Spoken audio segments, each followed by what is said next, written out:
I wasn't safe. And Jody Treiber wears an angel on her shoulder to remind her of the angel she lost, her 2-year-old daughter, Jessica. today is going to be the hardest thing. I just saw her a minute ago for the first time since Erie. She's beautiful. She's just beautiful. Jody says everyone who knew and loved her angel with the wide, sparkling blue eyes and shimmering gold hair is feeling the emptiness and pain of her death. The children at Jessica's daycare center, her teachers, and her big sister, Caitlin, who also wears an angel that sits inside her broken heart. And she loved you so much, Katie. She liked to sneak in your bed at night. Yeah. Did she come in and cuddle with you? And like when I couldn't get to sleep, I went over to her bed and I slept with her. Jody Treiber says she's trying to be strong for Caitlin and the rest of her family and friends, a strength she finds in the prayers of the Erie community and in her own anger. And I just pray and pray and pray for strength, because this is a little different than just a child dying. She lost her life for no reason.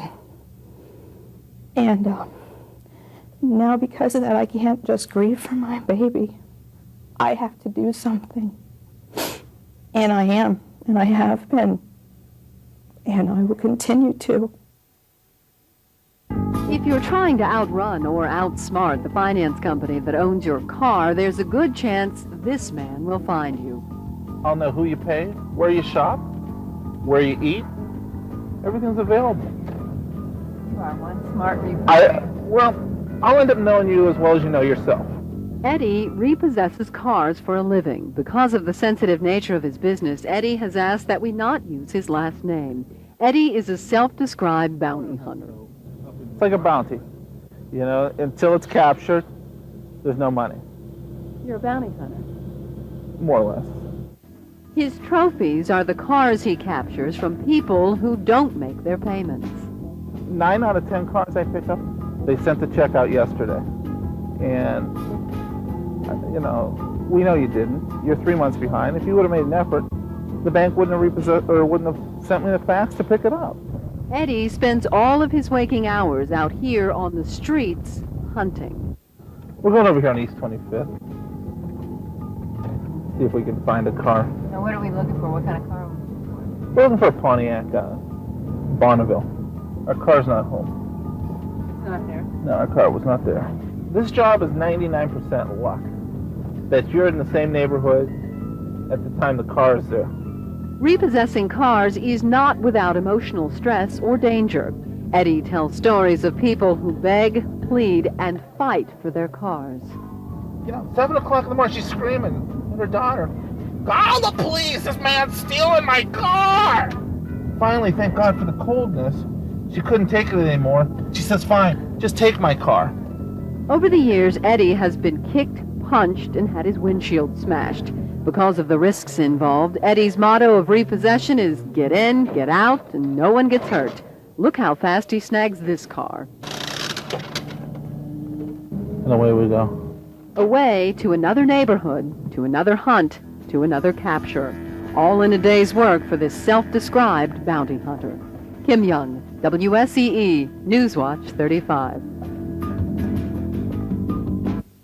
And I don't know if we even reached the curb. While 86-year-old Mary Colin can't remember being attacked Monday evening, her battered face and hands serve as a reminder of the senseless crime. Look at my stitches. Mary and her 74-year-old friend Madeline were shopping when they were attacked and robbed by 2 16-year-olds. The boys made off with $3. While Madeline is recovering from a broken hip at St. Vincent Health Center, Mary is trying to make sense of the violence that's so foreign to her. That why don't they speak up and ask for something before they attack and see if we had anything or if we could do anything for them. I don't. At the same time, Mary is coping with the anger. If I had a baseball bat, I'd hit him across the head. I'd bash him. That's what I would do. And the what-ifs. I feel terrible because when I stop to think that I could have been a goner, that they could have picked me up from buried me today. Authorities say the harsh reality is that there is really no way to protect yourself from such predators. These ladies didn't put themselves at risk in any particular manner, but nonetheless they became victims of crime. So despite everything that you might do to stop yourself from being a victim, it can still happen to you. And for Mary Colin, who comes from a generation where children respected their elders and punishment meant something, she clings to the hope there's a lesson for all of us. Well, they better do something to, not only for me, but for the future, that other people will see, or other kids will see, that they better not venture into anything like that and hurt people. Kim Young, Newswatch 35.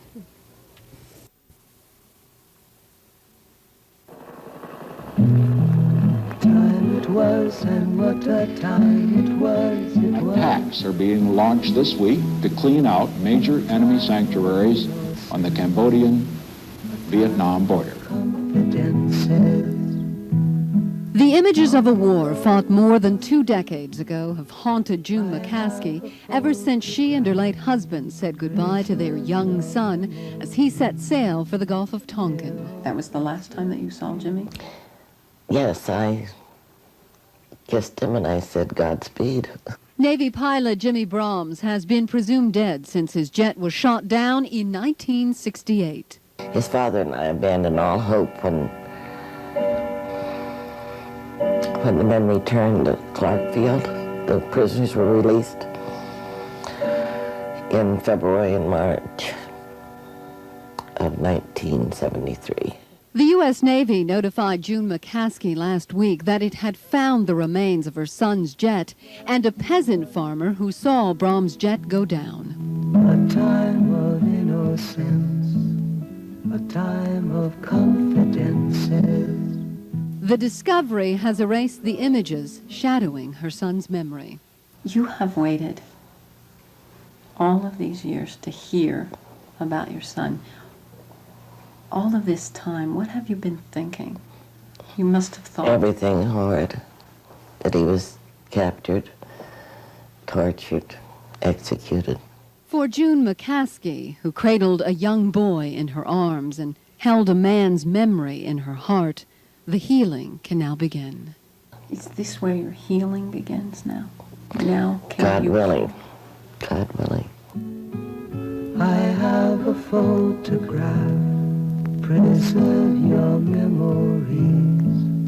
They're all that's left you. Kim Young, Newswatch 35.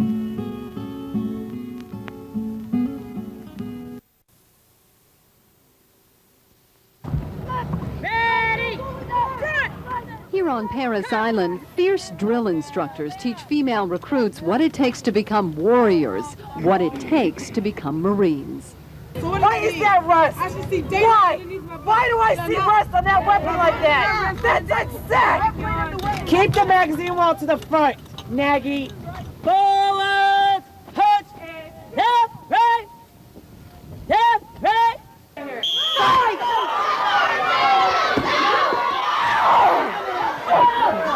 Get over there and get undressed. Get it snapped up! Bugle stick represents a weapon that's the same length and same weight as the M16A2 service rifle with the M7 bayonet attached to it. Come Day 1, we were learning how to be Marines, right? Yes! We're trying to mold them. Take everything away and mold them to build them up. 19-year-old Satoya Moffat is in the middle of basic training. She came here from Erie to earn the title of Marine. I know I'll make a good Marine. Well, how do you know that? How do you know tell me what a good Marine is. What's a good Marine? Always professional. Doing what she's told to do. Always doing the right thing. Integrity, all of that. Have you cried? Yes, ma'am, plenty of times. What do you cry about? What is it? Family. Last night I cried because I didn't know if I was going to be able to make swim quals. Ready, stop.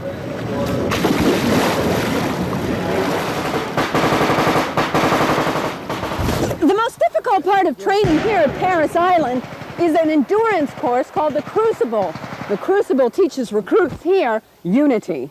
It teaches teamwork, unity, esprit de corps, all that.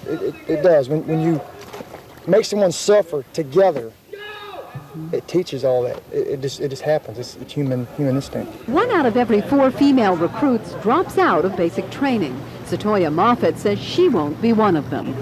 The thought might cross my mind about giving up, but I have family home. I have to believe in myself. I know my parents believe in me. I have my faith in God, and I believe it's going to happen. Tomorrow night, I'll introduce you to a young woman who survived basic training and is now a Marine. Kim Young, Newswatch 35. Another day, and Lisa and Tony are calmly talking to Kim Young about worried fruit farmers who say it got too warm too soon. But farmers aren't the only ones worried about things heating up. Even while you were watching Newswatch 35 First Edition, crews were still scrambling to put together the top 6 o'clock stories of the day, making sure the tapes were finished and in the right order, making sure the facts were as up-to-date as possible. Lisa and Tony make their way onto the set every day shortly before 5:30. Things are cramped these days because a new set is being built. Andy Quinn tonight must direct both shows because the staff is short-handed. He, Tony, and Lisa must all start the hour-long show knowing that some of the stories are still not finished, but they trust the staff that they will be. This happens all the time. Planning for 6 o'clock actually begins at 9 a.m. when the day crew sits down for the morning meeting. It's decided here that Kim Young would talk to farmers, Carol Pella would look into Mill Creek school taxes, and I would tell you about them. Why don't you go ahead and do it? The next step for the reporters is often the phones, like Dave Belmondo setting up his next Route 35. It's not as important as sitting down with you and talking to you about it. Meanwhile, producer Andrea Verosco and anchor Lisa Zampa begin putting together the noon show, deciding what goes where on a special computer program that tracks story length and commercial time. Don't worry, producers do that a lot. It's decided that Kim Young and the farmers would be live at noon. For photographer John Hoffman, that means rolling out a live truck to a West County orchard and setting up for Kim's interview with grower John Mason, a story electronically beamed to the station. Stand by, John. And you're on. Mother Nature has area fruit farmers biting their nails. I'm Kim Young. Coming up, I'll tell you why. Carol Pella and photographer Dave Hetrick are still on the Mill Creek tax story, asking voters what they think.